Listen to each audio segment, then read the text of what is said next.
کبھی مرشد کامل کے سامنے بیٹھ کر لوگ اللہ اللہ کرتے تھے تو لگتا یہ تھا کہ یہ یہاں ہے ہی نہیں، یہ تو کہیں اور چلے گئے ہیں، یہاں موجود ہی نہیں۔ لیکن اب وہ موج نہیں، وہ شوق نہیں، وہ درد نہیں، وہ زیب نہیں۔ اقبال تڑپ کے کہا کرتے تھے خیرت کی گتھیاں سلجھا چکا ہوں، یا رب مجھے صاحب جنوں کر دے، اللہ مہربانی فرما، وہ کیفیت دے، وہ سرور دے۔ زندگی میں اگر اطمینان چاہتے ہو تو کبھی کبھی سب کچھ بھول کے نا تو مست ہو جایا کرو رب کی یاد میں۔ کبھی کبھی چھوڑ دیں دنیا، چھوڑیں یار موبائل، کسی وقت کریں اس کو بند، چھوڑیں اس بات کا خیال کہ فلانے نے سلوٹ کیا ہے کہ نہیں کیا، چھوڑیں۔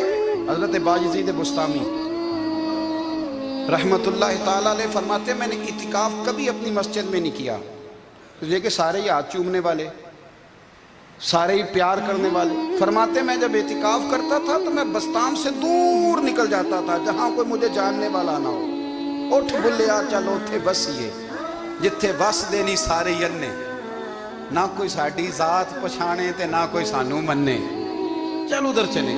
اٹھ بلیا چلو اتھے بسیے جتھے بس دینی سارے ہی ینے، نہ کوئی ساڈی ذات پچھانے تے نہ کوئی سانو۔ اتنا شوق ہے سلوٹ کرانے کا، اتنا شوق ہے تعارف کرانے کا، اتنا شوق ہے اپنا بتانے کا، تو یہ چیز غلبہ کر جاتی ہے، پھر نام رہ جاتا ہے، روح نہیں رہتی، پھر وجود رہ جاتا ہے، پھر باطن کی کیفیت نہیں رہتی۔ خدا را اپنے آپ کو بے چین نہ کرو، بے قرار نہ کرو، بے سکون نہ کرو، رب کی یاد میں آ جاؤ، درود و سلام میں آ جاؤ، نعت کے حسن میں آؤ، تلاوت کی دنیا میں آؤ، سجدوں کے نور میں آؤ۔ آؤ کبھی کھول کے دل مسجد کی صفائیاں کریں، آؤ نہ کبھی کوئی بوڑھا، دادی، نانی، دادا، ان کے پاس بیٹھ کے پیر دبا کے اللہ کو راضی کریں۔ یہ کیف والی جگہ ہیں، یہ سرور والی جگہ۔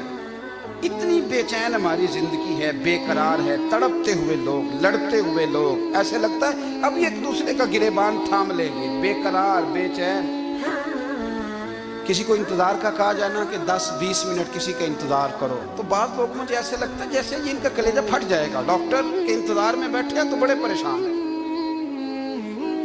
کسی کو ملنے گئے ہیں کو آدھا گھنٹہ بیٹھنا پڑ گیا تو بڑی دقت میں ہے۔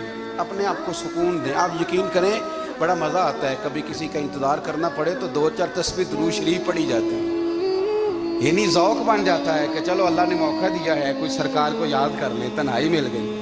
ہمارا مزاج جس سختی کا شکار ہے وہ سختی آہستہ آہستہ ہمیں زیادہ آزمائش میں ڈال گئی۔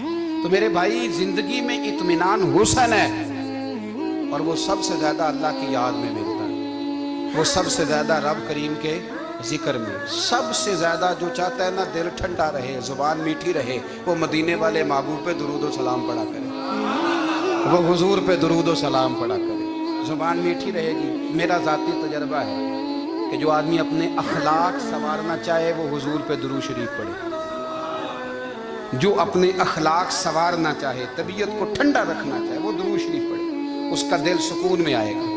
کچھ کام اور ہیں زندگی میں اطمینان کے لیے، ان کا ہونا بھی بڑا ضروری ہے۔ سب سے پہلے اگر آپ چاہتے ہیں نا زندگی میں سکون ہو تو حقیقتوں کا سامنا کرنا سیکھیں، آپ جو ہیں وہ رہنا سیکھیں، جو آپ نہیں ہیں وہ بننے کی کوشش نہ کریں۔ حقیقت کا سامنا کرو گے تو زندگی اطمینان میں آ جائے گی۔ ہم نے نا بہانے بنا لیے ہیں، ہیلے بنا لیے، جھوٹ کے سہارے اپنے آپ کو اونچا کر لیا۔